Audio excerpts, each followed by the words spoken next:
Mi papá, que es policía, me dijo que yo estaba demasiado inestable para recibir visitas después de que quedé embarazada de mi hermano. Cuando le pregunté por qué nunca me protegió, me miró directo a los ojos y soltó: el sistema protege a los suyos. No pude decir nada. Eso fue hace 5 años. Hoy lo tengo enfrente, llorando esposado mientras el juez lee mi declaración como víctima. Cuando tenía 14 años, mi hermano Wyatt me atacó. Y cuando se lo conté a mis papás, lo primero que salió de la boca de mi mamá fue: piensa en su beca de natación. Todo sucedió justo en el último año de prepa de Wyatt. Yo estaba enferma de mononucleosis. Pasaba los días tirada en la cama, tan débil que apenas podía moverme. Una noche, como a medianoche, Wyatt entró a mi cuarto. Me dijo que necesitaba practicar para cuando estuviera con chicas en la universidad, que ya me veía diferente desde que se fue. Yo tenía tanta fiebre y estaba tan confundida que ni siquiera entendí lo que pasaba hasta que fue tarde. Cuando terminó, Wyatt me acarició el pelo y susurró: nadie te va a creer. Me quedé sentada en la regadera hasta que el agua se hizo fría. Luego me arrastré hasta el cuarto de mis papás. Los desperté y les conté todo. Por un momento de verdad pensé que me iban a cuidar, pero mi mamá solo me agarró los hombros y me dijo: más te vale no arruinarle la beca. Mi papá agregó que Wyatt era su plan de retiro, que los nadadores olímpicos podían hacer mucho dinero. Me hicieron repetir lo que pasó 3 veces, buscando a ver si me contradecía. Mi papá remató: si fue tan grave, ¿por qué no lo paraste? A lo mejor tú querías que pasara. Mientras mi mamá lloraba diciendo que yo iba a destruir la familia, mi papá me recordó que Wyatt pagaba mis clases de baile con lo que ganaba en las competencias. Ya para el amanecer, se convencieron de que todo había sido un malentendido. Me hicieron prometer que no volvería a hablar del tema, sobre todo porque ya venían los reclutadores de la universidad. Pero yo no nací para quedarme callada. Decidí que iba a desenmascarar a Wyatt, aunque mis papás dijeran lo que dijeran. Pero mi papá era policía, llevaba 20 años en el cuerpo y tenía amigos por todos lados. Todos los policías de la ciudad lo conocían. Cuando intenté denunciar en la escuela, el policía escolar le habló directo a mi papá: tu hija anda inventando cosas otra vez, como si ya hubieran hablado de eso antes. Esa noche, mi papá me sentó y me explicó cómo funcionaba el asunto. Sus amigos siempre le avisaban primero. Cualquier reporte que yo hiciera iba a llegarle directo a él. El sistema protege a los suyos, me dijo sin inmutarse. Tuve que buscarle por otro lado. Escribí todo en mi diario de inglés, ese que los maestros juraban que era confidencial. La maestra lo leyó, llamó a mis papás para una junta, y ellos la convencieron de que todo era ficción mía para llamar la atención. Esa noche me quitaron la puerta del cuarto. La privacidad se gana con confianza, dijo mi mamá. Wyatt se burlaba desde el pasillo. Toda mi energía la usé en buscar cómo destruirlo para no pensar que vivía bajo el mismo techo que mi agresor. Después probé con la orientadora de la escuela, pero mis papás empezaron a ir de voluntarios y meterse en todo lo que hacía. Se metían a mis sesiones con caritas preocupadas, diciendo que yo tenía tendencia a inventar historias. La orientadora terminó pensando que yo era una prodigio de la escritura creativa, no una víctima de abuso. Mis papás me echaban flores en público por mi imaginación, pero en privado me quitaron la laptop, el celular, todo lo que me pudiera servir para pedir ayuda. Así que si me iban a llamar creativa, iba a hacerlo. Cuando obligatoriamente iba a las competencias de natación de Wyatt, empecé a llevar carteles que parecían de apoyo, pero con las primeras letras formaban: ayúdenme. Aprendí código Morse y tocaba SOS en la mesa durante las cenas. Pero la gente veía justo lo que mis papás querían: a la hermana rara del campeón, con mucha imaginación. Cada vez que fallaba, me controlaban más. Me sacaron de baile porque, según ellos, tenía que enfocarme en apoyar a Wyatt. Me sacaron de la escuela y me pusieron a estudiar en casa, para que no tuviera contacto con nadie. Les dijeron a mis amigas que me dejaran en paz para que pudiera concentrarme, y revisaban todas mis llamadas. Logré convencerlos de dejar venir a mi mejor amiga por mi cumpleaños, y solo aceptaron si estaba vigilada todo el tiempo. Antes de que llegara, escribí la verdad en una tarjeta y la escondí en mi librero, esperando que la encontrara. Pero Wyatt la vio antes y la rompió en mi cara justo antes de que llegara Natalie. Se quedó ahí viéndome con esa sonrisa burlona todo el tiempo que ella estuvo. Cuando Natalie se fue, mis papás estaban destrozados por mi traición. Le dijeron a todos que yo estaba demasiado inestable para recibir visitas. Mi mamá contó que me cacharon escribiendo historias perturbadoras sobre la familia. Ahora, cualquier cosa que dijera se iba a ver como locura. Luego llegó la mañana en que desperté vomitando. Mi mamá compró pruebas de embarazo,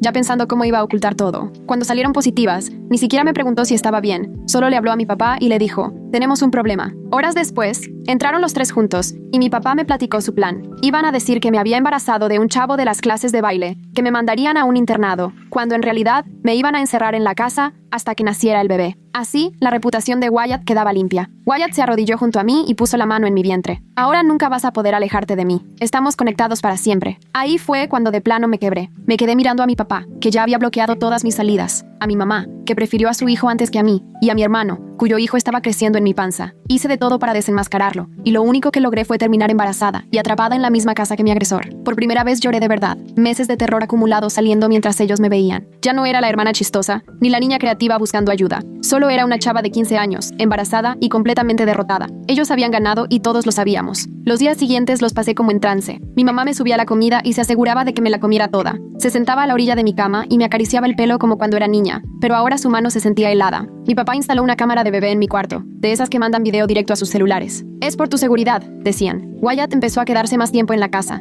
siempre recargado en el marco de mi puerta con esa sonrisa de burla. A veces traía libros de nombres para bebés y los dejaba en mi buró, con ciertas páginas marcadas. Siempre era de nombres que comenzaban con W, su forma retorcida de marcar territorio. Las clases en casa se pusieron bien pesadas. Mi mamá armó un horario súper estricto. Cada minuto estaba contado. Matemáticas a las 9, ciencias a las 10:30 y la comida a las 12 en punto. No me quitaba el ojo de encima, corrigiéndome la postura o hasta contando las veces que iba al baño. A mis ventanas les pusieron cerraduras nuevas, de esas que necesitan llave por ambos lados. Al principio traté de portarme bien, porque no tenía ni fuerzas para pelear. Las náuseas del embarazo me traían hecha polvo, temblorosa y débil. Mi mamá me sostenía el cabello cuando vomitaba, y apenas terminaba, ya estaba hablando de sus planes de clase, como si mi cuerpo enfermo fuera solo un problemita más en su lista. Mi papá cambió de turnos para que siempre hubiera alguien en la casa. Si él andaba de guardia, mi mamá me cuidaba, y si ella tenía que salir, él entraba al relevo. Se turnaban para tenerme encerrada, todo bien calculado, como si fueran militares. Hasta sus peleas ya eran en voz bajita y con la puerta cerrada, para que no pudiera usar su desacuerdo en mi contra. Todo se sentía asfixiante. No tenía mi celular desde hacía semanas. Mi laptop estaba guardada bajo llave en la caja fuerte de las armas de mi papá, y el teléfono de la casa ahora traía un candado y clave que yo no sabía. Hasta mi correspondencia era revisada antes. Mi papá se ponía paranoico con cualquier comunicación externa, gracias al entrenamiento de policía que tiene. Pero empecé a notar pequeñas grietas en su sistema. Las manos de mi mamá temblaban cuando me daba las vitaminas prenatales. Mi papá tomaba más en la cena, y con cada cerveza, hablaba más raro. Wyatt, tan seguro de sí mismo, empezó a voltear para todos lados, desconfiado. Una tarde, en biología, le pregunté a mi mamá sobre la herencia genética, cosas casuales como el color de ojos y el tipo de sangre. Ella contestaba sin pensar,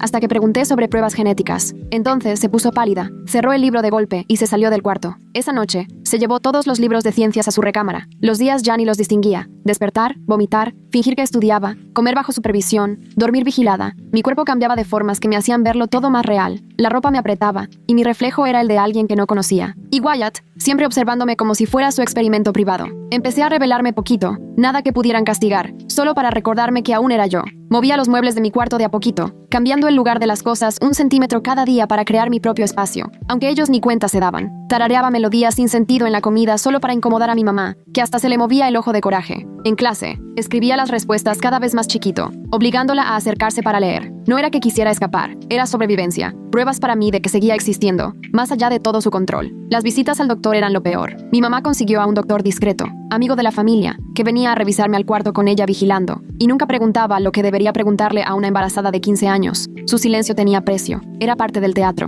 Una vez intenté mirarlo fijamente, esperando que viera la verdad, pero solo me dio una palmada en la mano, y le dijo a mi mamá que todo estaba bien, como si todo esto fuera normal. Cuando se fue, lo oí platicar con mi papá sobre la solicitud de su hijo para la academia de policía. Otro favor, otra puerta cerrada. Wyatt se sentía cada vez más seguro conforme avanzaba mi embarazo, poniéndome la mano en la panza durante la cena y diciendo que estaba emocionado de ser tío. Mi mamá se sentía orgullosa de su madurez, y mi papá hasta sonreía satisfecho. Se inventaron una historia donde Wyatt era el hermano solidario, el que daba la cara por mi error. El cuento de la escuela de internado cambiaba cada vez que lo decían. Mi mamá lo ensayaba por teléfono con la familia, agregando detalles sobre mi rebeldía y las malas influencias del grupo de baile. Había algo demasiado calculado en la manera en que mis papás se pusieron en modo control de daños. Apenas les conté, como si ya hubieran pensado en esa posibilidad. El modo en que mi mamá sacó el tema de la beca y mi papá la jubilación me hace pensar si no habían visto señales antes y prefirieron hacerse los ciegos por conveniencia. Mi mamá lloraba cuando le convenía, la mamá preocupada que lucha con su hija descarriada. Mi papá tomaba el mando cuando ella se ponía muy dramática. Su forma de policía hacía que hasta las mentiras parecieran verdades. Aprendí cosas de mi familia que ojalá nunca hubiera sabido. Qué fácil era para ellos mentir, cómo se protegían entre sí, y qué poco contaba yo ante el futuro de Wyatt. Cada día salía algo nuevo sobre la gente que pensé que me quería. Una noche, mientras mi mamá hacía la cena, me quedé sola en la sala. Las fotos familiares en la repisa parecían burlarse de mí. Los trofeos de natación de Wyatt brillaban falsos. Agarré una de sus medallas y sentí el peso. Qué fácil es cambiar a una hija por esto. Mi papá me vio con la medalla y, en vez de enojarse, solo se veía cansado. Se sentó junto a mí en el sillón, lo más cerca que hemos estado sin un motivo oculto en semanas. Por un momento pensé que iba a romperse, que iba a recordar que su trabajo era cuidarme, pero solo tomó la medalla, la limpió con la manga y la puso en su lugar. Tu hermano se esfuerza mucho por esto, dijo. Y ya, la casa se volvió un teatro y todos actuábamos. Los padres preocupados, el hermano perfecto, la hija rebelde. Sentía que aunque estuviera sola, me estaban midiendo contra la historia que inventaron. A veces casi me convencía de que lo había entendido mal esa noche, pero luego me acordaba del peso de Wyatt encima y de su amenaza, y la verdad me pegaba otra vez. Mi mamá empezó a comprar cosas para el bebé y las escondía en el closet del cuarto de visitas, todo en colores neutros, nada con nombres, preparando todo para un bebé que iba a existir, pero nunca sería mío. Ya había contactado agencias privadas de adopción, de esas que no hacen preguntas si el dinero es suficiente. Mi bebé iba a desaparecer como si nunca hubiera existido. Solo sería otro secreto más enterrado bajo la fachada perfecta de la familia. Intenté sentir algo por la vida que crecía dentro de mí, separarla de cómo había llegado ahí, pero cada movimiento de ese bebé me recordaba esa noche. Las manos de Wyatt, la decisión de mis papás de ponerse de su lado. Sentía que el bebé era otra cadena más, que me amarraba a esta casa, a esta familia, a toda esta mentira. 3 meses después, algo cambió, pero no en ellos, sino en mí. La derrota que me tenía aplastada empezó a convertirse en otra cosa. No era esperanza, no exactamente, más bien sentía una determinación fría. Ellos pensaban que ya habían ganado, que yo me había rendido, así que se relajaron, bajaron la guardia. Empecé a observarlos de verdad, a poner atención a sus rutinas. Mamá siempre se metía a bañar a las 7:30. Papá limpiaba sus armas los domingos, y Wyatt tenía entrenamiento de natación todas las tardes, además de llamadas de reclutamiento 2 veces por semana. La casa tenía ritmos, patrones, y los patrones se pueden aprovechar. Mi actitud obediente los tranquilizó. Tomaba mis vitaminas sin chistar. Me presentaba a mis clases con una sonrisa falsa. Hasta me puse a tejer botitas para el bebé, mientras mamá me vigilaba. Estaba tan contenta con mi supuesto cambio que empezó a dejarme sola por ratos más largos. Seguía encerrada y vigilada, pero ya no me observaban a cada segundo. Aproveché esos momentos para tantear mis límites, probar ventanas, revisar puertas, ir mapeando la casa como si fuera una prisionera planeando su fuga. No para escaparme, al menos no todavía, solo para saber. La información era el único poder que me quedaba, y la cuidaba como si fuera un tesoro. El monitor para bebés de mi cuarto fue mi primera pequeña victoria. Me di cuenta de que tenía un punto ciego cerca del closet, un rincón donde podía estar sin que me vieran. Empecé a pasar tiempo ahí, solo sentada, sin que nadie se diera cuenta. Era poca cosa, pero era mío. Wyatt también notó que yo ya no me revelaba tanto. Se volvió más prepotente. Empezó a pasarse de la raya. Se sentaba demasiado cerca en la mesa. Me rozaba en el pasillo. Me susurraba cosas sobre nuestro bebé cuando mis papás no estaban. Cada una de esas cosas las guardaba en la memoria, como pruebas para algún juicio que tal vez nunca llegaría. Una noche los escuché discutir en serio. No esas pláticas en voz baja que solían tener. La voz de mi mamá estaba a punto de romperse y la de mi papá tronaba de pura frustración. Wyatt había reprobado un antidoping en una competencia. Nada grave, solo marihuana, pero suficiente para poner en peligro su beca. El hijo perfecto había fallado. Al día siguiente, todo se sentía diferente. Wyatt llegó de malas al desayuno mientras papá le echaba un sermón sobre la responsabilidad y mamá lo apapachaba queriendo arreglarlo todo, pero ya se notaban las grietas. No sabían qué hacer con un hijo que demostraba no ser perfecto. Yo por fuera me mostraba neutral. Comía mi avena como si nada, pero por dentro sentía que algo despertaba, una chispa de posibilidad. Si Wyatt podía regarla, si había fisuras en su sistema, quizá yo no estaba tan atrapada como pensaba. El asunto de la beca de natación se volvió una obsesión para ellos. Papá hacía llamadas buscando a entrenadores para que no se hiciera más grande el problema. Mamá investigaba apelaciones y segundas oportunidades. Y Wyatt tenía que ir a terapia, hacerse pruebas antidoping, convencerlos de que todavía valía la pena. Ahora se dividían entre controlarme y salvarlo a él. En esas grietas fue donde encontré espacio para respirar, para pensar, para comenzar a planear. No era para huir todavía, pero sí para algo más. La versión de mí que había hecho de todo por desenmascarar a Wyatt seguía ahí, solo que sepultada bajo el cansancio y la derrota, pero estaba despertando y esta vez estaba enojada. Cuando tenía 4 meses de embarazo, volví a escribir, no cartas de acusación ni súplicas de ayuda, solo observaciones, horarios, fechas, patrones. Primero todo lo memorizaba, como si fueran tablas de multiplicar, y luego empecé a escribirlo con letra chiquita en papel de baño, escondido en el punto ciego del closet. Era mi propio expediente, creciendo hoja por hoja. Las cenas familiares se volvieron misiones para recolectar información. Hacía preguntas inocentes sobre la natación de Wyatt, el trabajo de papá, los voluntariados de mamá, y ellos contestaban encantados, felices de que me interesara. Yo guardaba cada detalle y así iba armando un mapa de sus vidas fuera de esta casa. Descubrí un punto débil en Wyatt una tarde muy húmeda de mayo. Llegó de práctica quejándose de que el cloro le había quemado la piel. Se rascaba los hombros rojos y mamá le ponía sábila mientras yo los veía desde la puerta de la cocina. Los químicos de la alberca siempre le habían molestado, pero ahora era peor, tanto que ya usaba cremas de receta y las guardaba en el baño. Esa información también la guardé, junto con todo lo demás. Para cuando cumplí 5 meses de embarazo, me sentía pesada y rara, y me movía por la casa como un fantasma juntando secretos. Mamá empezó a dejarme ayudar con la ropa sucia, siempre vigilando, claro, pero eso me daba chance de revisar los bolsillos, recibos, boletos, números de teléfono en servilletas. La vida de Wyatt fuera de esta casa empezaba a tomar forma en mi cabeza. El embarazo hizo que se descuidaran de nuevas maneras. Veían mis tobillos hinchados, mi cansancio, mis idas constantes al baño, y confundieron mi debilidad física con una rendición total. Mamá empezó a dejarme sola mientras se bañaba, confiando en que las ventanas cerradas y su cercanía eran suficientes para mantenerme bajo control. Papá ya ni revisaba el monitor de bebés con tanta obsesión. sobre todo después de su tercera cerveza. Empecé a probar los límites de verdad, primero con cosas pequeñas. Movía cosas en el cuarto de Wyatt cuando él no estaba, solo lo suficiente para sacarlo de onda. Sus goggles de la suerte aparecían en el escritorio en vez del tocador. Su proteína cambiaba de lugar. Él iba por la casa reclamando que mamá le movía sus cosas y ella ni enterada. Esas peleas eran pequeñas victorias para mí, fisuras en su frente unido. Mi maestra de baile de antes, la señora Rosenberg, vivía a 6 cuadras. Me sabía su dirección de memoria desde hace años, cuando soñaba con clases particulares. Desde mi ventana veía la ruta que tendría que tomar. 6 cuadras se sentían como 600 con todas las cerraduras, pero saber que estaba tan cerca me mantenía con esperanza. El antidoping fallido de Wyatt trajo consecuencias más allá de lo obvio. El entrenador le exigía pruebas semanales, y Wyatt tenía que entregar muestras a horas específicas, los jueves a las 4 sin falta. Así que esos días, su entrenamiento terminaba tarde y papá tenía que ir a recogerlo. Eso dejaba a mamá sola en la casa durante 2 horas, haciendo su propia rutina de jueves. Hacía el súper en línea de 4:30 a 5:30, con los audífonos puestos y clavada en mis listas. Yo practicaba moverme por la casa sin hacer ruido. El embarazo me había cambiado el centro de gravedad, pero ya le había agarrado la onda y sabía cómo equilibrarme. Esquivar las tablas que crujían se volvió automático. Fui ubicando qué puertas podía abrir sin que chillaran, qué ventanas tenían los seguros flojos. No era para escaparme, todavía no llegaba a eso, pero saber todo eso me daba cierta sensación de poder, y yo moría de ganas de sentir que tenía control, aunque fuera poquito. Un día, los papeles de adopción aparecieron de repente, ahí tirados en la barra de la cocina, como si fuera cualquier cosa. Mamá quería que los viera, que entendiera que el plan seguía con o sin que yo estuviera de acuerdo. Adopción privada, registros cerrados, una pareja que vivía a 3 estados de distancia. Claro que necesitaban mi firma, pero yo sabía que iban a encontrar la forma de brincársela. Siempre lo hacían. Mientras desayunaba me quedé viendo los papeles, memorizando el nombre de la agencia, el teléfono, cualquier detalle que pudiera servirme después. Mamá me miraba, esperando que le dijera algo. No le di el gusto, nomás acabé mi cereal y le pregunté de qué iba la clase de historia. Su decepción se podía cortar con cuchillo. Ella quería llanto, berrinche, cualquier cosa para castigarme. Pero mi obediencia ya se había vuelto un arma, aunque ninguna de las dos lo admitiera. Wyatt empezó a comportarse todavía más raro conforme su carrera de natación se tambaleaba. Siempre fue sangrón, pero ahora la desesperación se notaba cañón. Pasaba horas pegado al teléfono con entrenadores, alternando entre hacerse el simpático y casi romper en pánico. El niño dorado se estaba cayendo a pedazos y no lo soportaba. Volvió a pararse en la puerta de mi cuarto por las noches, no para tocarme, solo se quedaba ahí, viéndome fingir que dormía. A veces murmuraba del bebé, de nombres, de que su hijo también iba a ser nadador.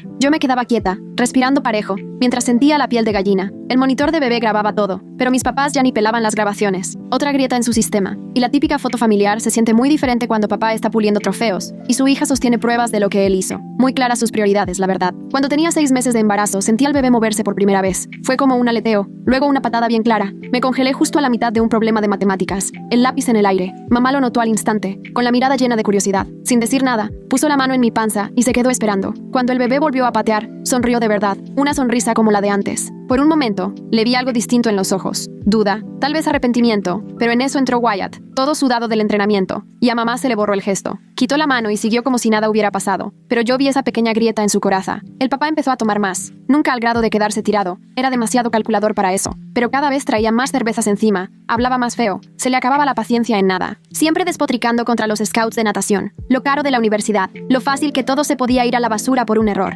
Hablaba de Wyatt y su antidoping, pero yo sentía el peso de esas palabras de otra forma. Cada día la casa se hacía más chiquita. Mi mundo ya solo era estos cuartos, estas personas, esta situación. Pero en ese espacio tan reducido, yo aprendía, observaba cada rutina, cada punto débil, cada momento de descuido, todo lo guardaba. Me tenían atrapada, pero también me dejaron sin nada mejor que hacer que analizarlos. Wyatt volvió a fallar un antidoping. Esta vez no fue marihuana, sino Adderall. Juró que era para estudiar, que todos lo hacían, que el examen era injusto. A papá casi le da un infarto del coraje. Mamá sí lloró de verdad. Ahora sí la beca estaba en la cuerda floja, esperando la última revisión. Todo su plan de retiro se tambaleaba, así que hicieron hasta lo imposible para salvarlo. Toda la atención fue para Wyatt. Llegaron tutores para que subiera calificaciones. Papá movió todos sus contactos para ponerle servicio comunitario. Mamá lo llevaba a voluntariar al hospital, al banco de alimentos, a donde fuera que los del comité pudieran verlo. Necesitaban que pareciera cambiado, responsable, merecedor de otra oportunidad. Tan obsesionados estaban que por fin me dejaron respirar. Mamá empezó a dejarme sola más tiempo, confiada en que el embarazo y las puertas cerradas iban a ser suficiente. Salía corriendo para llevar a Wyatt a todos lados. Solo me dejaba hojas de trabajo y advertencias de que no me moviera. Pero ya no revisaba el monitor, ni checaba si hacía la tarea, ni le importaba nada más que salvar el futuro de Wyatt. Yo aprovechaba cada rato sin vigilancia para preparar todo. Mis notas en el papel de baño se volvieron un registro con horas, fechas, patrones, debilidades. Practiqué abrir las chapas sencillas de las puertas interiores con pasadores, algo que aprendí en YouTube cuando todavía tenía internet. Empecé por el baño, luego el closet del pasillo.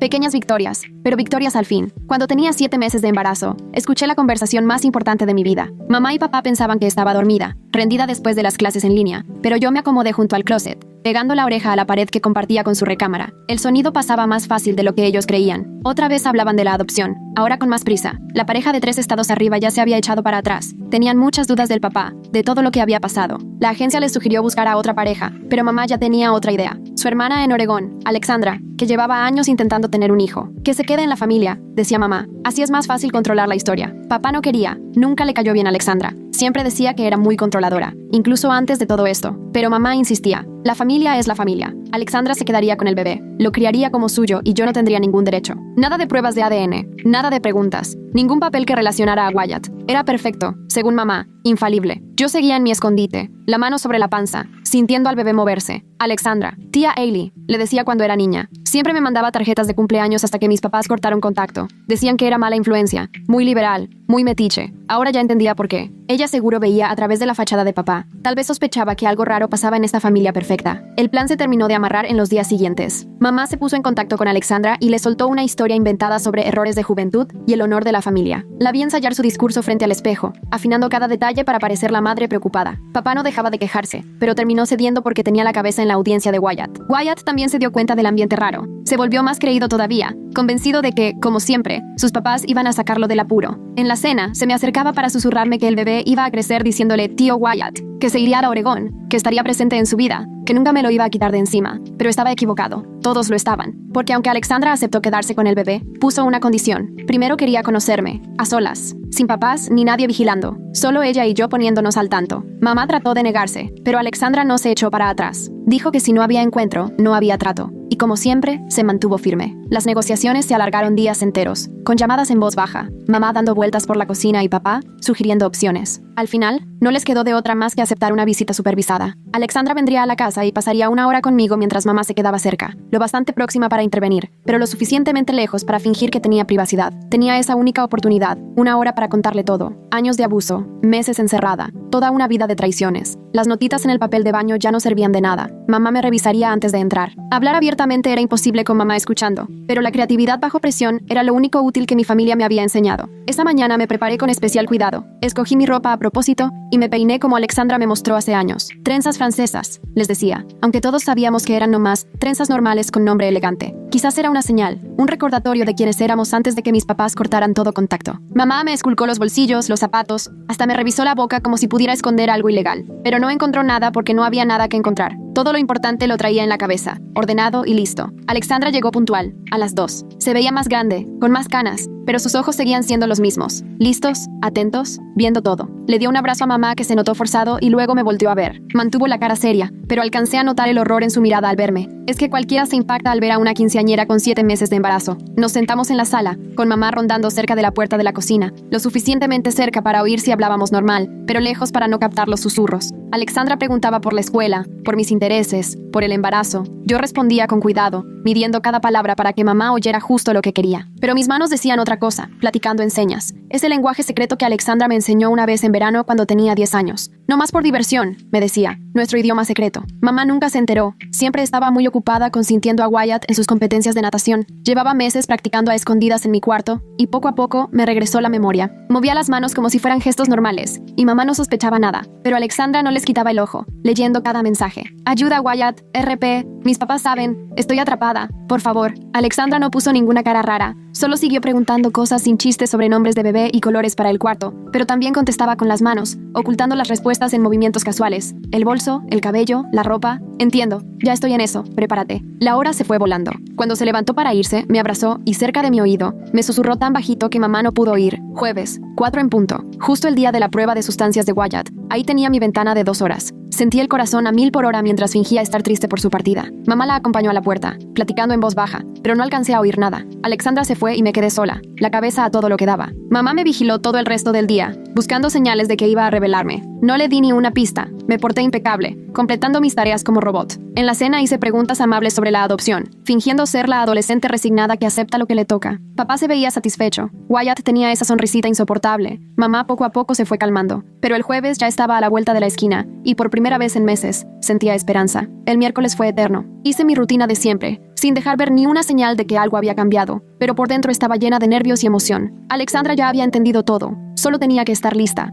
Esa noche junté todas mis notas en papel de baño y las resumí en una sola hoja. Nombres, fechas, la evidencia más fuerte. Si solo tenía una oportunidad de entregar pruebas, debía valer la pena. La escondí donde nadie iba a buscar, dentro de mi brasier, doblada y pegada a la piel. El jueves amaneció gris y con llovizna. Mamá se quejaba de tener que manejar bajo la lluvia mientras hacía el desayuno. Papá se fue temprano a trabajar. Wyatt desayunó rápido, nervioso por su prueba de sustancias. Todo normal, igual que siempre. Me senté en la mesa, obligándome a comer pan tostado, y tratando de no estar viendo el reloj. Las 3:30 llegaron lento, pero de pronto ya estaban ahí. Wyatt agarró su mochila, mamá las llaves. Discutieron quién recogía a quién, la cena, la logística de siempre. Me quedé en la mesa trabajando en un ensayo de historia sobre la antigua Roma. Otro jueves más en mi cárcel. 4 en punto. La casa se quedó en completo silencio. Mamá se metió a su cuarto con la laptop y los audífonos, perdida entre listas del súper y menús. Esperé 5, luego 10 minutos, poniendo atención a cualquier ruido. A las 4:15 me levanté con cuidado, probando cada tabla del piso. Fui al baño primero, como siempre. Mamá no sospecharía, pero en vez de usar el baño, me paré junto a la ventana, el corazón a punto de salirse. Esa chapa siempre estuvo floja, moviéndose en el marco. Mamá podrá revisarme como si fuera seguridad del aeropuerto, pero se le pasó que su hermana me enseñó señas hace años. A veces la mejor salida siempre estuvo enfrente. Ya la había probado 1000 veces, pero nunca la había forzado. Ahora, envolví mi mano en una toalla y empujé. La chapa resistió. Empujé más fuerte, usando el peso de la panza. Algo tronó. Otro empujón. La desesperación dándome fuerza. La chapa saltó con un ruido que me pareció ensordecedor en la casa callada. Me quedé congelada, escuchando. No se oyó nada. Ningún paso, ningún grito. Solo el tecleo lejano de mamá. Apenas abrí la ventana, la lluvia me pegó directo en la cara. Para ser libre, solo necesitaba aventarme unos 2,5 metros al pasto mojado. ¿Era posible? Sí, si me apuraba y tenía cuidado. Si el bebé...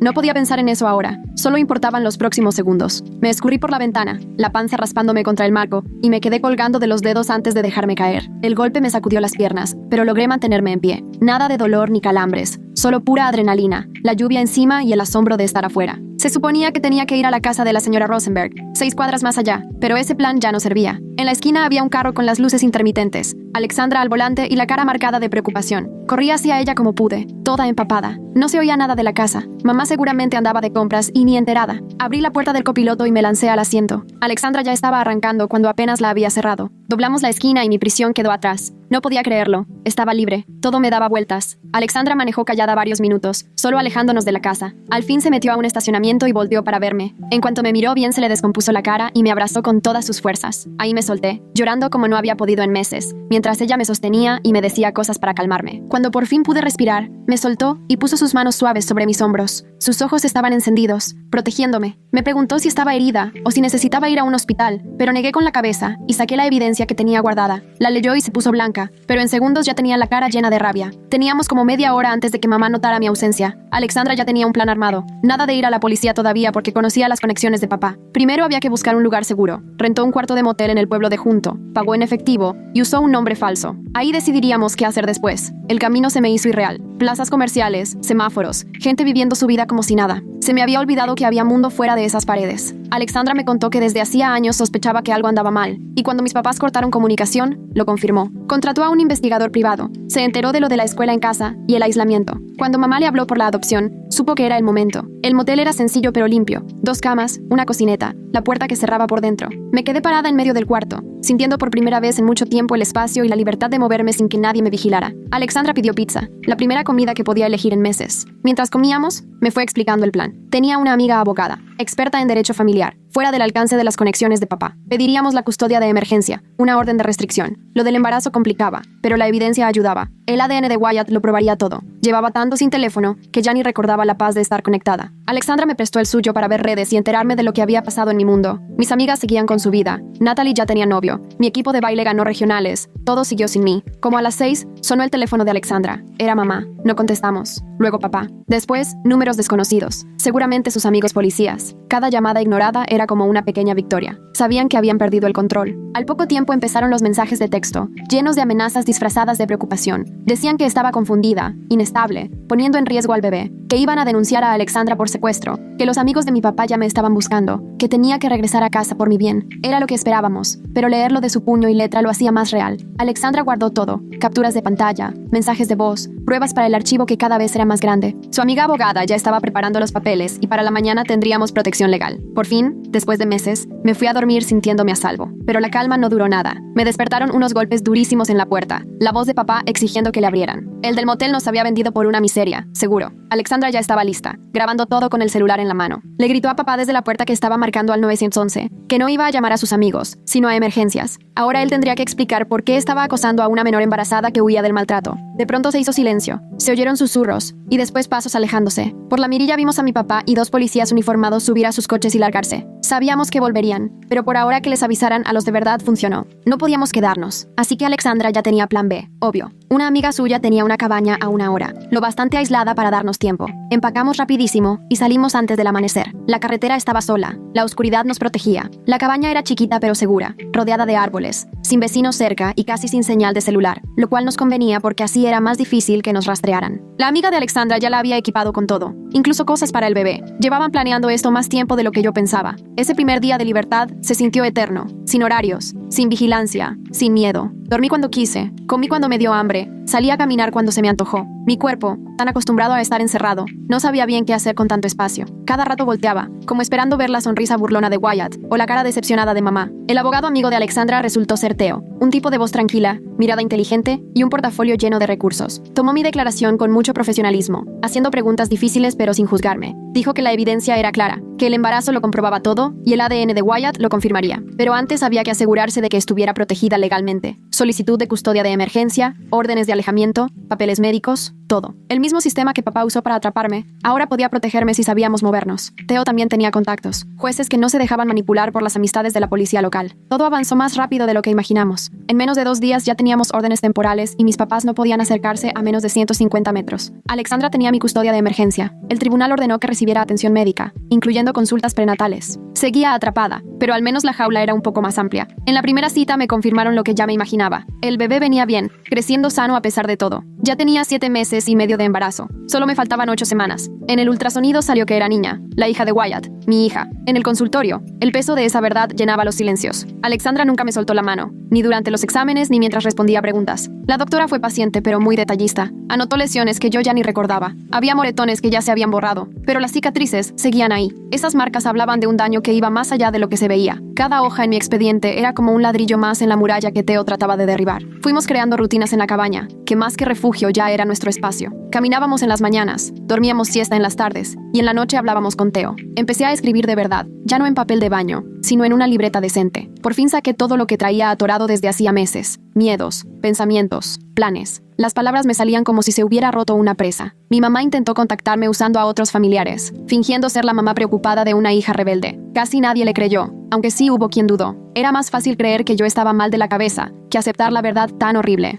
Alexandra contestaba las llamadas con voz firme para protegerme. 2 semanas después de que me dejaron salir, Wyatt se quiso lucir. No se atrevió a dar la cara. Era demasiado listo. De la nada empezaron a aparecer fotos viejas en redes sociales. Él y yo en competencias de natación, viajes familiares, fiestas de cumpleaños, todas acompañadas de mensajes de extraño a la hermana de mi mejor amiga. Ojalá reciba la ayuda que necesita, haciéndose pasar por víctima frente a los que no sabían la historia real. Había comentarios de todo tipo, desde apoyo hasta sospechas. Algunos lo felicitaban porque se preocupaba por su hermana. Otros notaban lo raro y forzado de todo el show. 2 o 3 valientes preguntaron directo sobre el embarazo y por qué realmente me había ido. Esos comentarios desaparecieron rápido, pero Alexandra los guardó con capturas de pantalla. Theo aprovechó toda esa exhibición de Wyatt para usarla en su contra. Lo presentó como acoso y como una violación a la orden de restricción. El juez le dio la razón. Obligó a Wyatt a borrar cualquier publicación donde me mencionara y a dejar el tema por completo. Fue su primera pérdida legal, y sí le pegó. El comité de becas de natación también tomó cartas en el asunto. Wyatt quedó fuera. Demasiados exámenes reprobados, demasiada polémica. Sus sueños olímpicos se desvanecieron de un día para otro. El plan de retiro de mi papá se desplomó.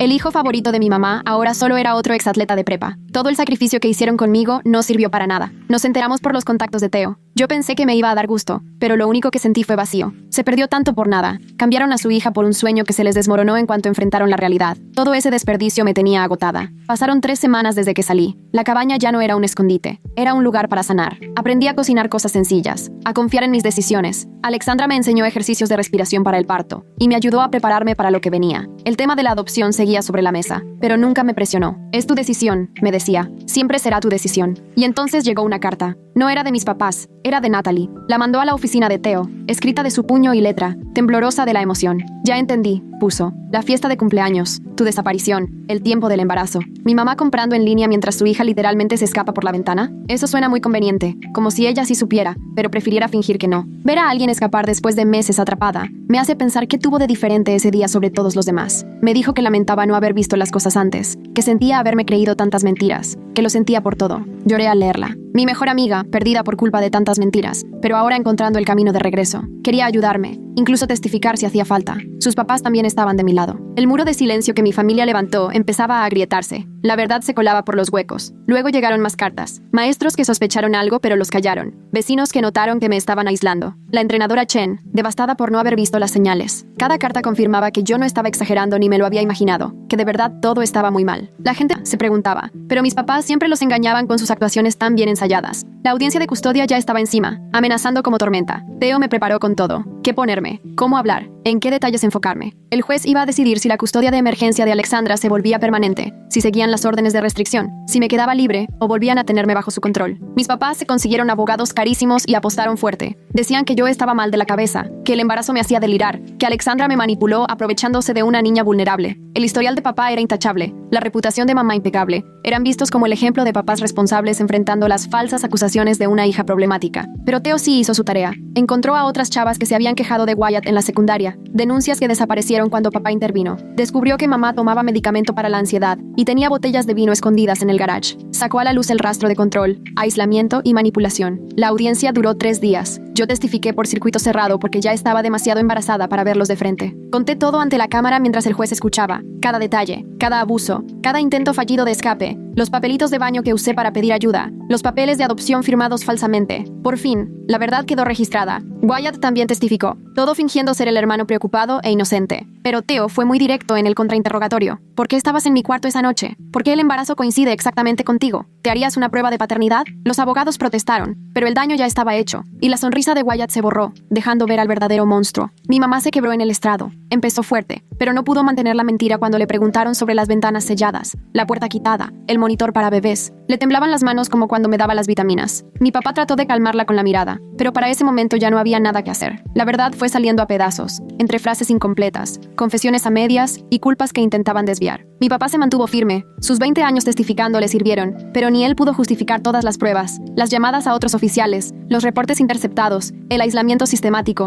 cómo usó su propia red profesional para atrapar a su hija. Al juez se le endurecía la cara con cada cosa nueva que salía. Al tercer día dictó sentencia. Alexandra se quedó con la custodia total. Las órdenes de restricción se volvieron permanentes y recomendaron abrir una investigación criminal. A mis papás se les fue el color de la cara cuando el abogado les susurró que podrían enfrentar cargos. Wyatt se desplomó en su asiento, por fin entendiendo que ni los niños dorados se salvan de las consecuencias. Salimos por una puerta lateral, esquivando al grupo de reporteros que Theo había alertado con estrategia. Ahora la historia saldría al público y su reputación, arruinada sin remedio. La carrera de mi papá se acabó. La posición social de mi mamá se vino abajo y el futuro de Wyatt evaporado. Se sacrificaron por él y aún así lo perdieron todo. Ya de regreso en la cabaña, sentí que el bebé empezaba a bajar, la presión aumentando. 8 meses de embarazo. Faltaban 2 semanas. Era libre, pero seguía cargando al hijo de mi agresor. La victoria estaba mezclada con la inminencia del nacimiento, alegría y miedo revueltos. Alexandra me preparó un té, y yo solo trataba de procesar la magnitud de todo lo que acababa de pasar. Esa noche, tomé una decisión respecto al bebé. No la iba a dar en adopción, ni a desconocidos ni a Alexandra. Yo la iba a criar, a amarla y a cuidarla, sin importar su origen. Ella no tenía culpa de nada y merecía una oportunidad. Mis papás me enseñaron lo que no se debe hacer. Lo demás lo iría aprendiendo sobre la marcha. Una semana después empezaron las contracciones, a las 2 de la mañana, con la lluvia golpeando la ventana. Alexandra me llevó al hospital manejando con la misma calma y eficiencia que tuvo en toda esta pesadilla. Me registraron con mi nombre real. Ya no hacía falta mentir. Las enfermeras fueron amables. El cuarto era privado. Todo eso que mis papás me habrían negado. El parto duró 14 horas. Alexandra nunca se fue de mi lado,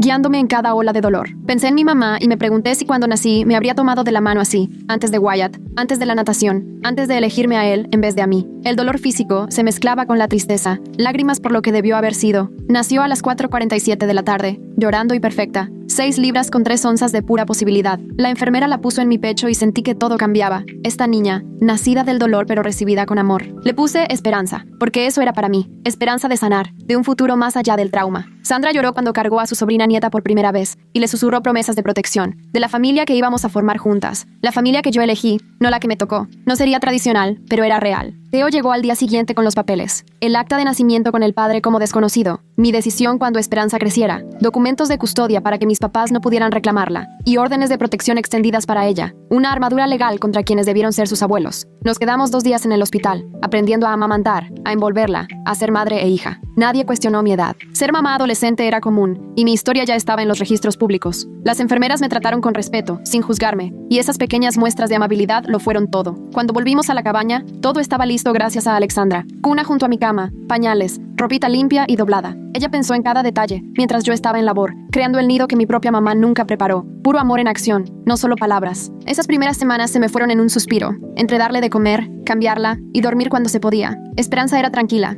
como si entendiera que así tenían que ser las cosas. Alexandra se hacía cargo de los turnos nocturnos para que yo descansara y pudiera recuperarme. Creamos rutinas, ritmos que no se parecían en nada a la vida rígida de antes. Me empezaron a llegar cartas de Natalie, de la señora Rosenberg y de otras personas que se enteraron de la verdad, apoyo, cariño y ofertas de ayuda. Una comunidad naciendo a nuestro alrededor y llenando el vacío que dejó mi familia. Ya no estaba sola. En realidad, nunca lo estuve. Solo me aislaron quienes debieron cuidarme. La investigación criminal iba lenta. Arrestaron a Wyatt, pero lo soltaron bajo fianza, lo que dejó a mis papás sin ahorros. Congelaron la pensión de mi papá, y mi mamá vendió sus joyas, luego la casa, todo para pagar abogados. Su mundo se estaba cayendo justo cuando yo empezaba a levantar el mío. No seguí los detalles de cerca. No tenía energía para eso, solo para asegurar nuestra seguridad. Esperanza me necesitaba aquí, presente, no enredada en deseos de venganza. Cada logro de ella era una victoria que ellos quisieron arrebatarme. Su primera sonrisa, su primera risa, la primera vez que me apretó el dedo con fuerza. Pasaron 3 meses en la cabaña, nuestro refugio, y el invierno se adelantó, cubriéndonos de nieve. Cumplí 16 años en silencio. Alexandra me preparó un pastel mientras Hope dormía la siesta. No hubo fiesta ni amigos, solo nosotras, pero se sintió mucho más especial que cualquier otro cumpleaños. Por primera vez era libre de comer pastel, de pedir un deseo, de querer que se hiciera realidad. La fecha del juicio quedó para la primavera. Theo me advirtió que iba a ser duro, que los abogados iban a ensuciar todo, pero ahora las pruebas eran abrumadoras. Otras víctimas se animaron a hablar por mi historia y el patrón de Wyatt se hizo evidente. El chico dorado ya tenía manchas mucho antes de reprobar ese examen de drogas. Yo me enfoqué en Hope, en sanar y construir la vida que intentaron quitarme. Empecé clases en línea para terminar la prepa, investigué universidades que apoyan a mamás jóvenes y empecé a hacer planes que iban más allá de solo sobrevivir. El futuro, que antes parecía imposible, ahora se abría lleno de posibilidades. Alexandra nunca preguntó cuánto tiempo nos íbamos a quedar. La cabaña era nuestra el tiempo que quisiéramos, pero yo sabía que tarde o temprano encontraríamos nuestro propio espacio en el mundo. Por ahora, los árboles y el silencio eran medicina. Hope se hacía más fuerte. Yo también. Nos reconstruíamos juntas. Algunas noches soñaba con ellos. Ya no eran pesadillas, solo sueños tristes de lo que pudo haber sido. Un papá que protegía, no que controlaba. Una mamá que elegía a su hija. Un hermano que veía a su hermana y no a una víctima. Pero siempre llegaba la mañana, y con ella, el llanto hambriento de Hope. Ahora la realidad era mejor que cualquier sueño. La investigación destapó mucho más de lo que nadie se imaginaba. Resultó que la red de favores y encubrimientos de mi papá no solo me afectaba a mí, sino que alcanzaba a otras familias que también fueron silenciadas, otros delitos que se ocultaron. El sistema protegía a los suyos hasta que alguien por fin se atrevió a hablar. Mi huida desencadenó todo. La verdad se vino encima y sepultó sus mentiras tan cuidadosamente armadas. Las demás víctimas de Wyatt dieron su testimonio ante el gran jurado. Chicas del equipo de natación, de la escuela, de fiestas donde sus papás juraban que estaban seguras. Viéndolo en retrospectiva, su patrón era clarísimo. El niño consentido que siempre se salía con la suya,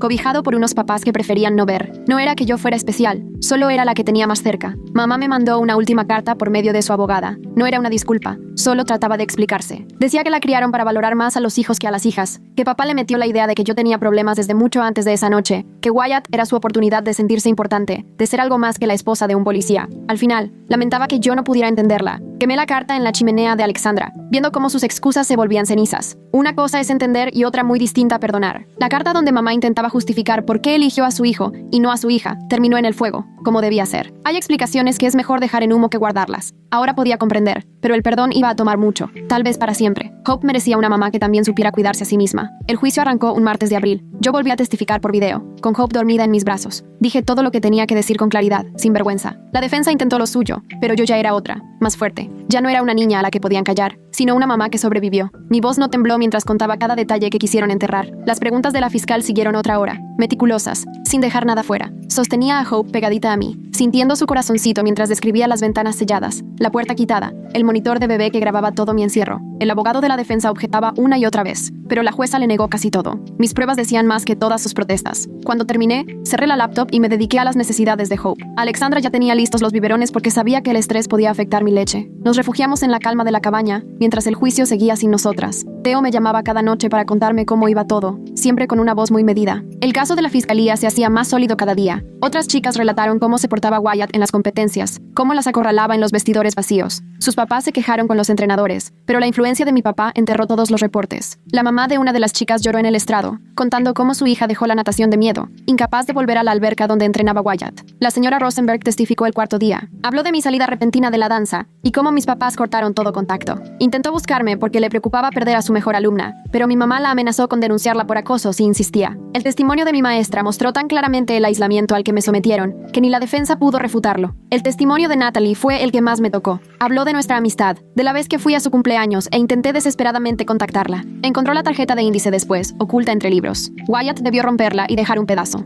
Natalie la guardó, sin saber lo que significaba, hasta que mi desaparición explicó todo. La fiscal presentó ese pedazo roto como prueba, con mi letra temblorosa diciendo, me hizo daño. La defensa se quiso agarrar de testigos de carácter y sembrar dudas. Los entrenadores de natación alabaron la entrega de Wyatt, cuidándose de no mencionar las quejas que ignoraron. Amigos de la iglesia hablaron de lo dedicados que eran mis papás y de su supuesta preocupación por su hija problemática. Pero el contrainterrogatorio dejó en claro lo poco que realmente sabían, puras suposiciones basadas en mentiras muy bien planeadas. El ex compañero de mi papá declaró a favor de él, diciendo que era un excelente policía, pero terminó admitiendo que desviaba todos los reportes sobre mí directo a mi papá, en vez de seguir el protocolo. Su intento de justificarlo como cortesía profesional se vino abajo cuando la fiscal le señaló que eso era violar las normas del departamento. En la segunda semana vino la prueba forense. La fiscalía pidió mis expedientes médicos y armó una línea del tiempo que mostraba mi aislamiento. Ni visitas al doctor en más de un año, solo consultas en casa, nada de dentista ni de oftalmólogo. Una adolescente borrada de todos los registros donde alguien podría haber notado el abuso. El jurado tomaba nota mientras los peritos explicaban lo raro que era ese patrón. Los resultados de ADN de Wyatt se presentaron con toda claridad. No hizo falta que la fiscal dijera más. Los números hablaron solos.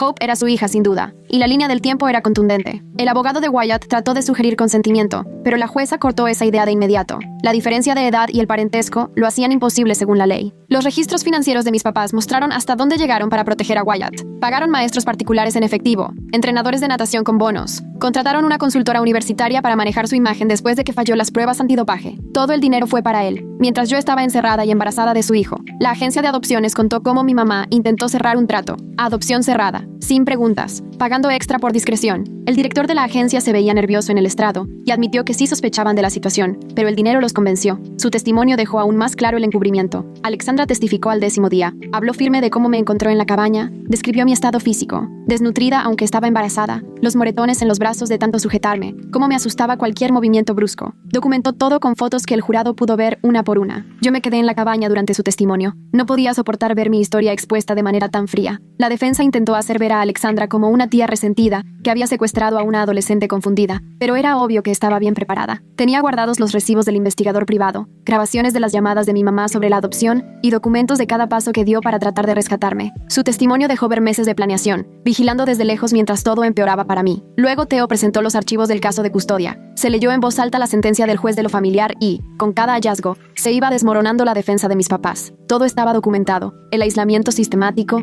los candados en las ventanas, la eliminación de celulares y computadoras, y procedimientos legales que la otra parte simplemente no pudo rebatir. El jurado del caso penal escuchó cómo un juez ya había considerado creíbles esas pruebas. Como testigos de la fiscalía llamaron a maestros que notaron los cambios en mí antes de que dejara de ir a la escuela. Mi maestra de inglés llevó su diario de ese año y mostró dónde escribí sobre el abuso. Ella tenía la obligación de reportarlo, siguió el protocolo, pero de alguna forma el reporte se perdió en el camino. Era obvio que mi papá había intervenido, aunque era difícil de comprobar. El representante de la Asociación de Natación testificó sobre los exámenes antidopaje fallidos de Wyatt y las quejas por su conducta. Aún así, lo mantuvieron en el equipo por su talento y porque mi papá metía presión. Se notaba el alivio del representante al por fin contar todo, relatando cómo había un claro favoritismo que permitió cosas mucho peores. También vino la hermana de mi mamá, que vive en California. Viajó para testificar y habló de reuniones familiares en las que notó mi aislamiento y la atención rara que me daba Wyatt. Trató de hablar con mi mamá. Le sugirió ir a terapia por la dinámica familiar, pero la cortaron de inmediato. Gracias a su testimonio se supo que varios familiares ya habían sentido que algo estaba mal, pero los hicieron quedarse callados. El alegato final de la fiscalía duró 2 horas. La fiscal repasó cada prueba con cuidado, armando el rompecabezas de abuso y encubrimiento.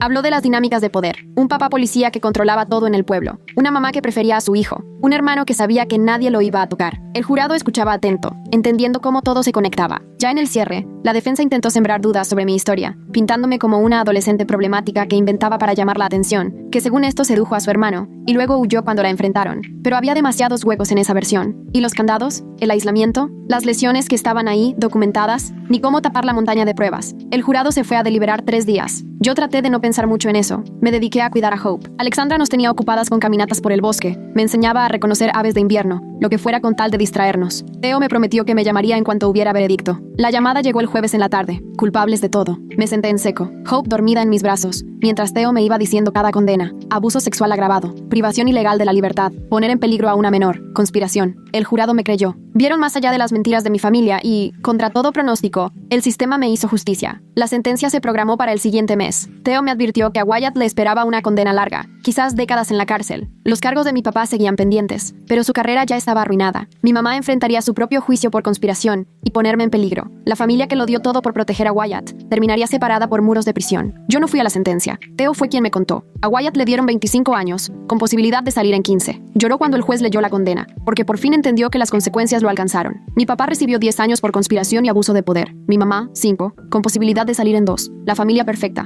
ahora regada en diferentes cárceles. Subastaron la casa para pagar abogados. La pensión de mi papá se fue para la reparación del daño, y las joyas de mamá junto con los trofeos de Wyatt apenas alcanzaron para los gastos en la cárcel. Todo lo que construyeron mientras me tenían presa se volvió polvo. Las medallas del Niño de Oro terminaron oxidándose en la bodega de evidencias. Con el tiempo llegaron cartas desde prisión, las de mi papá, llenas de excusas, culpando a todos menos a él, las de mi mamá, bañadas en lástima por sí misma, siempre preguntando por qué destruía a la familia. Las de Wyatt son las peores, amenazas gráficas de lo que me haría al salir. Alexandra las fue guardando todas para posibles órdenes de restricción. Ni tras las rejas dejaban de intentar controlarme. Pero también empecé a recibir otras cartas, chicas que habían sido lastimadas por Wyatt, dándome las gracias por atreverme a hablar, papás que sospechaban, pero guardaron silencio, pidiéndome perdón por no hacer más. El entrenador Chen ofreciéndome clases de baile gratis cuando estuviera lista. Así poco a poco, fue creciendo una red de apoyo donde antes solo había soledad. Hope iba mejorando cada día. A los 6 meses se volteó solita, riéndose de lo que acababa de lograr. Que hayan tenido que subastar la casa para pagar abogados fue el colmo del karma. Los trofeos de Wyatt terminaron entre cosas de venta de garaje, mientras Hope rodaba por aquí, viviendo feliz su vida de bebé. A los 7 meses empezó a gatear, con una determinación que me recordaba a la mía. Y para los 8 ya se paraba en los muebles, lista para caminar juntas hacia el futuro. Terminé la prepa en línea y me gradué con honores, a pesar de todo. Mandé solicitudes a la universidad, contando mi historia de resiliencia y sobrevivencia. Varias escuelas me ofrecieron beca completa para madres jóvenes, entendiendo que mi pasado no dictaba mi potencial. La educación se volvió mi camino, ese futuro que mis padres trataron de quitarme, poco a poco haciéndose realidad. Alexandra nos encontró un departamento pequeño cerca de la universidad estatal, 2 cuartos, planta baja,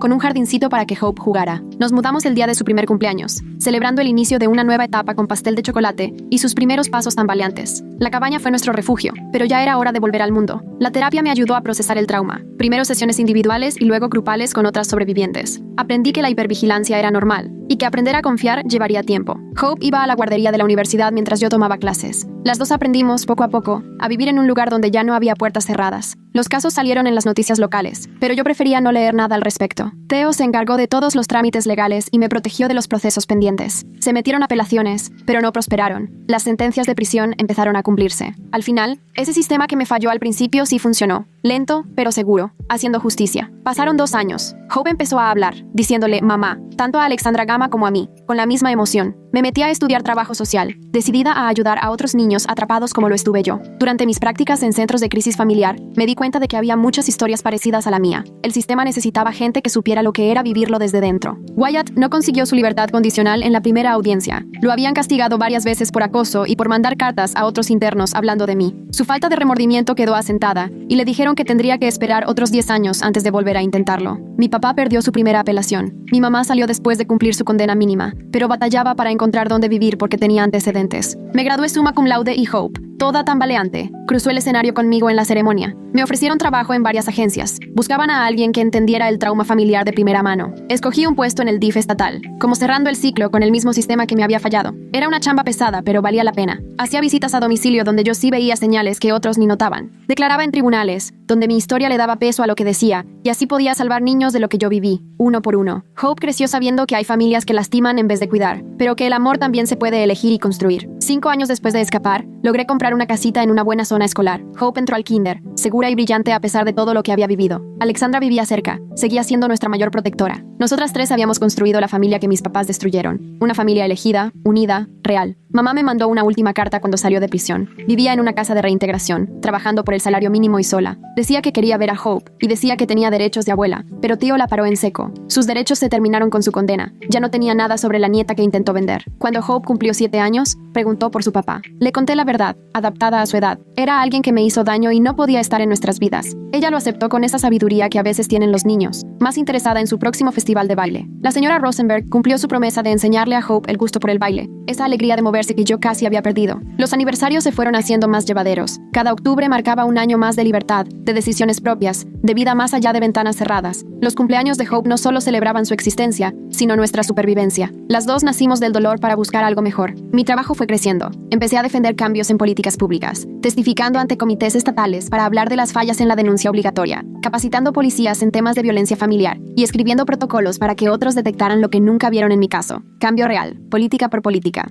Hope salió adelante a pesar de todo. Cuadro de honor, equipo de baile, un círculo de amigas cuyos papás sabían nuestra historia pero nos valoraban por lo que somos ahora. Creció fuerte, protegida, entendiendo que la verdadera fortaleza viene de superar y de ayudar a otros. 10 años después, terminé la maestría en trabajo social clínico, abrí un consultorio especializado en recuperación de trauma y empecé a supervisar practicantes que me recordaban a mí misma, sobrevivientes con ganas de transformar el dolor en propósito, haciendo que el proceso de sanar llegara a más personas. Wyatt murió en prisión en su año 11, en una pelea con otro interno. Nunca supimos bien qué pasó. No sentí nada cuando tío me dio la noticia. Hope estaba entrenando fútbol, Alexandra preparando la cena. La vida siguió como si nada por el hombre que quiso destruirnos. Su muerte no cambió nada. Ya nuestras vidas no tenían nada que ver con él. Papá estuvo 8 años preso hasta que un infarto lo mató en el patio de la cárcel. Mamá fue sola a su funeral. Ya todos sus amigos los habían dejado. Después me mandó una última carta, ahora sí pidiendo perdón, pero fue demasiado tarde. La guardé sin abrir, igual que las otras. Cuando Hope cumplió 15 años, ya nada tenía que ver conmigo a esa edad. Era segura donde yo estaba rota, protegida donde yo estuve sola, amada donde yo fui traicionada. Sabía cómo empezó su historia, pero se concentraba en escribir la suya. Clases para la universidad, voluntariado en el centro de crisis, ganas de estudiar derecho, la justicia en la sangre pero con otra visión. Alexandra envejeció tranquila, suavizando su protección feroz por un apoyo lleno de orgullo. Me acompañó al altar cuando me casé con un socio de tío, un hombre bueno que sabía lo que es sobrevivir. Hope fue mi dama de honor. Nuestra familia elegida llenó los asientos, sin parientes de sangre y sin que hicieran falta. 20 años después de huir aquella noche de octubre, estaba yo frente a una conferencia de trabajadores sociales, como ponente principal sobre cómo detectar la violencia familiar. Las diapositivas eran objetivas, pero mi voz llevaba el peso de todo lo vivido. Entre el público, Hope veía cómo su mamá convertía el trauma en enseñanza, cerrando el círculo desde aquella niña que tocaba SOS en la mesa. Terminé la conferencia con datos sobre sobrevivencia, estrategias de intervención y esperanza de cambio. Pero yo pensaba en esa niña de 15 años, embarazada y derrotada, que sacó fuerzas cuando ya no podía más, que escribió pruebas en papel de baño, que aprendió lenguaje de señas para salvarse, que se lanzó por la ventana del baño hacia la lluvia y hacia la libertad. Mi historia se volvió herramienta, caso de estudio, prueba viviente de que sí se puede sobrevivir. Pero, sobre todo, era solo mía. La historia de una chica que no se dejó callar, que levantó su vida de las cenizas, que eligió el amor por encima de todo.